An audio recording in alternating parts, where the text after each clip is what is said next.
അസ്സലാമു അലൈക്കും വറഹ്മത്തുള്ളാഹി തആല വബറകാതുഹു. സർവസ്തുതിയും അല്ലാഹുവിനാകുന്നു. എല്ലാം അവനിൽ ബലമേൽപ്പിച്ചുകൊണ്ട് ആരംഭിക്കുന്നു. അന്ത്യപ്രവാചകൻ മുഹമ്മദ് മുസ്തഫ സല്ലല്ലാഹു അലൈഹി വസല്ലമയുടെ അനുജന്മാരാണ് സഹാബാക്കൾ. അവനിൽ ഒരുവനാണ് ബിലാൽ റളിയല്ലാഹു അൻഹു. ആ പേര് കേൾക്കുമ്പോൾ തന്നെ ഒരു പ്രചോദനമാണ്. നീഗിരു അടിമയിൽ നിന്ന് പുണ്യ നബി സല്ലല്ലാഹു അലൈഹി വസല്ലമയുടെ ബാങ്കി വിളിക്കാരനായി മാറിയ ബിലാൽ മനുഷ്യ സമത്വത്തിന്റെ വലിയ ഉദാഹരണമാണ്. ചുട്ടുപഴുത്ത മരുഭൂമിയിൽ ഉമയ്യത്തും മക്കളും ഏൽപ്പിച്ച പീഡനപർവം പറഞ്ഞറിയിക്കാനാവാത്തതാണ്. എന്നിട്ടും ആ വിശ്വാസത്തിന്റെ കരുത്തു കൂടുകയല്ലാതെ ഒട്ടും കുറഞ്ഞതേയില്ല. വിജയശ്രീലാളിതനായി നബി സല്ലല്ലാഹു അലൈഹി വസല്ലമ മക്കയിൽ തിരിച്ചെത്തിയപ്പോൾ പ്രവാചകന്റെ വിജയപ്രഖ്യാപനത്തിന് ശേഷം കഅബയുടെ മട്ടുബാബിൽ കയറി മക്കയുടെ മലമടക്കുകളെ ത്രസിപ്പിച്ചത് ബിലാലിന്റെ ബാങ്കോലിയായിരുന്നു. ആ ശബ്ദ സൗന്ദര്യമാണ് ഓരോ പ്രഭാതത്തിലും മദീനയിലെ വിശ്വാസികളെ വിളിച്ചുണർത്തിയത്. നബി സല്ലല്ലാഹു അലൈഹി വസല്ലമയുടെ വീട്ടിനു മുന്നിലൂടെയാണ് ബാങ്കി വിളിക്കാനായി ബിലാൽ എന്നും പള്ളിയിലെത്തുന്നത്. നബി സല്ലല്ലാഹു അലൈഹി വസല്ലമയുടെ വീട്ടിനു മുന്നിലെത്തുമ്പോൾ നബിയെ നിസ്കാരം നിസ്കാരം എന്ന് ബിലാൽ വിളിച്ചു പറയും. നബി സല്ലല്ലാഹു അലൈഹി വസല്ലമ രോഗശയ്യയിലായിരിക്കെ ആ ദിവസവും തങ്ങളുടെ വീട്ടിനു മുന്നിലെത്തി. അസ്സലാ അസ്സലാ യാ റസൂലല്ലാഹ്. പക്ഷേ നബി സല്ലല്ലാഹു അലൈഹി വസല്ലമക്ക് പള്ളിയിലേക്ക് നീങ്ങാൻ കഴിയാതെ രോഗത്തോട് മല്ലടിച്ച് കിടക്കുകയായിരുന്നു. ബിലാൽ റളിയല്ലാഹു അൻഹുവിനോട് പറഞ്ഞു, ബിലാൽ, അബൂബക്കറിനോട് നിസ്കാരത്തിന് നേതൃത്വം നൽകാൻ പറയൂ.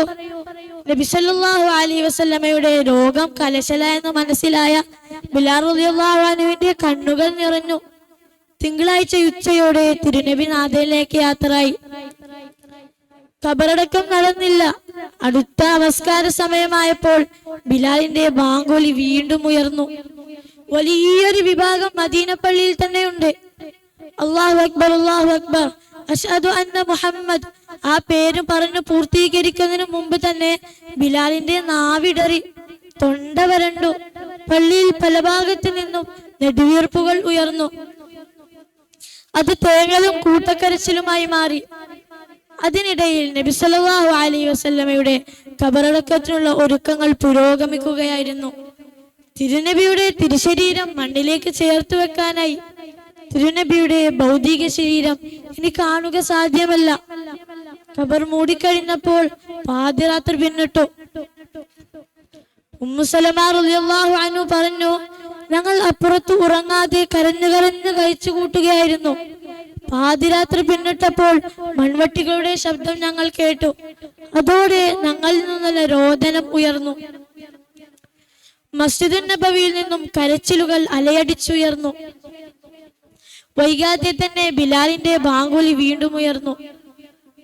അശ്ഹദു അന്ന മുഹമ്മദൻ എന്ന് പറഞ്ഞു പൂർത്തീകരിക്കുമ്പോഴേക്കും ഒരു ദീർഘശ്വാസത്തോടെ ബിലാലിന്റെ ശബ്ദമിടറി. അതോടെ മുത്തുനബി ജീവനോടെ ഇല്ലാത്ത ഈ മദീനയിൽ തനിക്ക് തുടരാൻ സാധിക്കില്ലെന്നും പറഞ്ഞ് സിറിയയിൽ പോയി താമസിച്ചു. വർഷങ്ങൾ പിന്നിട്ടു. ഒരിക്കൽ തന്റെ പ്രേമഭാജകനെ ബിലാൽ സ്വപ്നം കാണുകയായിരുന്നു. എന്തേ ബിലാൽ, നമ്മോട് ദേഷ്യമാണോ എന്ന് കേട്ടതോടെ ബിലാൽ റളിയല്ലാഹു അൻഹു കരഞ്ഞ് ഹൃദയം പിടഞ്ഞുകൊണ്ട് സിറിയയിൽ നിന്ന് നടന്ന് അഷ്റഫുൽ ഖൽഖിന്റെ ചാരത്തെത്തി. അപ്പോഴാണ് സഹാബാക്കൾക്ക് ബിലാൽ റളിയല്ലാഹു അൻഹുവിന്റെ ബാങ്കുലി കേൾക്കാൻ ആഗ്രഹം ഉദിച്ചത്. തങ്ങളുടെ പേരക്കിടാങ്ങളായ ഹസൻ ഹുസൈൻ റളിയല്ലാഹു അൻഹുവിന്റെ ചോദ്യത്തിനു മുന്നിൽ ബിലാൽ റളിയല്ലാഹു അൻഹുവിന് പിടിച്ചു നിൽക്കാനായില്ല. വർഷങ്ങൾക്ക് ശേഷം മദീനയുടെ ഓർമ്മകളുടെ തീരത്തേക്ക് ബിലാലിന്റെ ബാങ്കുലി തലോടി കൊണ്ടുപോയി. പക്ഷേ അശ്ഹദു അന്ന മുഹമ്മദൻ എന്ന് പറഞ്ഞു പൂർത്തീകരിക്കാനേ ആയുള്ളൂ. അപ്പോഴേക്കും പൊട്ടിക്കരഞ്ഞ് ബോധരഹിതനായി